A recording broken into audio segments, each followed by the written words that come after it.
Welcome to Penrose Learning, where we make understanding easy. In this video, I will explain how to start your Ferrari 488. First, use your key fob to unlock the doors. It's the top left button. Then, open the door using the handle on the lower part of the door panel. Once inside, place the key fob in its dedicated slot in the center console.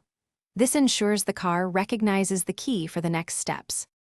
Before igniting the engine, a few crucial checks are necessary for safety and proper operation. Always fasten your seatbelt securely. This is a vital safety measure. Next, place your foot firmly on the brake pedal. This is essential for engaging the starter.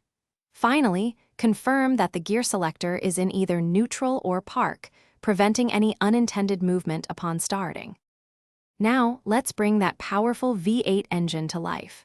First, press the start/stop button on the steering wheel once to activate the car's electrical systems. Wait patiently for all diagnostic lights and audible beeps to complete their cycle, which typically takes a few seconds.